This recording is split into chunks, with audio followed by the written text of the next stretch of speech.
Pearl Harbor. A year has passed, and we do honor to our beloved dead who fell before the sneak Jap.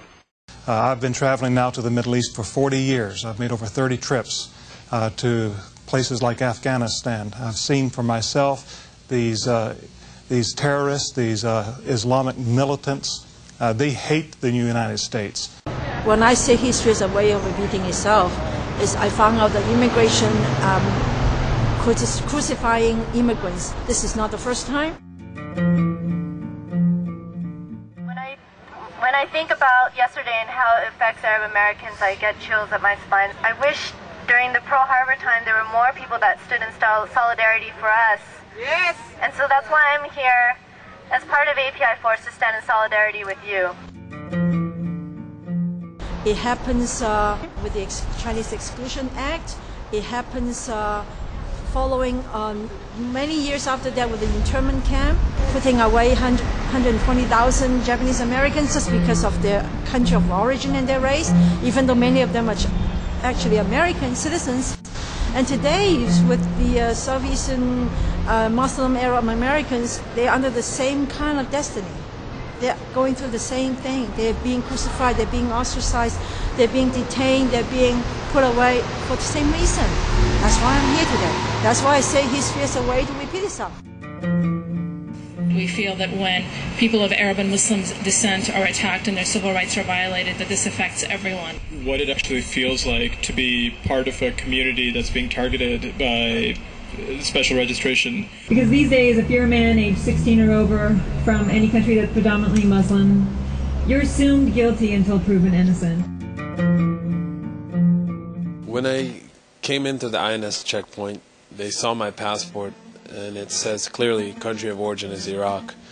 They asked me to step into a room where the first question that was asked to me by the two officers that were in that room was if I was a Muslim or not, and whether or not I was patriotic and to whom I was patriotic. Do I have beef with what, or do I have problems with what the United States is doing to my country? Mistakenly, not realizing that until after I'd been trapped, I said, yes, I do have a problem with what's happening in Iraq. And that was the mistake I made, was thinking that I could actually speak my mind to these folks and that any of my amendment rights counted at this point.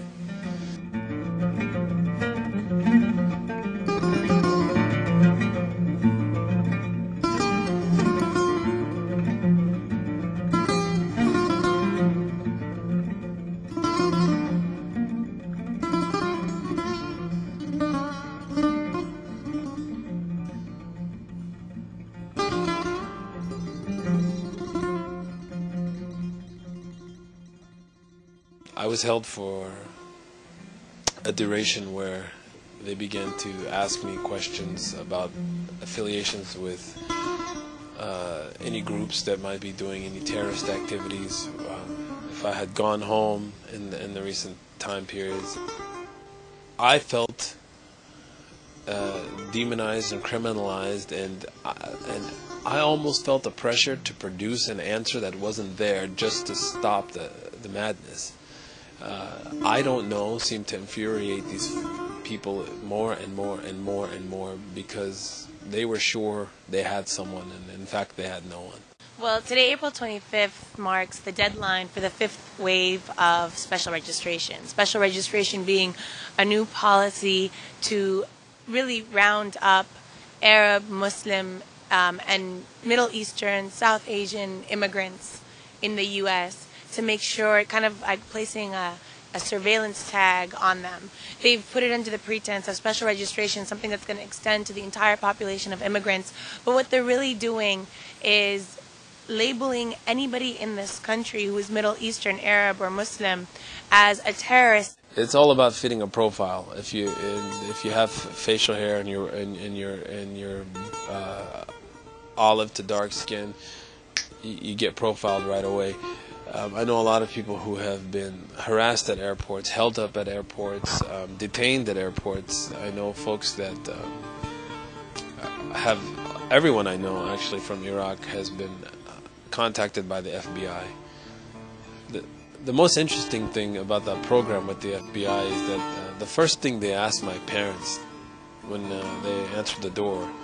In fluent, perfect Arabic, they spoke to my dad and they said, has anybody been harassing you since the war started? They entered the home under the guise of being here to protect us from our neighbors or something like that. When they came inside the house, what turned into an attempt to protect us quickly turned into an attempt to get my dad, my brother, and any other males down to a local holding area for an interview, a special interview. Is your knowledge based on specific targets, or has this decision been made based on the weight, more the weight of everything that you're looking at? I think I'll stick with the statements we've made, that intelligence, which is assessed on a regular basis, provides a very sound basis and a responsibility for us to communicate what we believe to be an elevated threat to the American people. This so-called war is not a war on terrorism. It's a war on people of color. It's a war on people who are oppressed. And it's a war against people who oppose this war.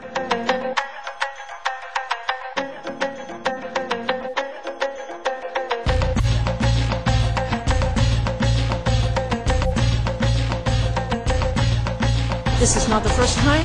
I am frightened for what will happen to my people. We've been here, we've felt this before, and we cannot let this happen again. We cannot let the racism and the xenophobia turn on us.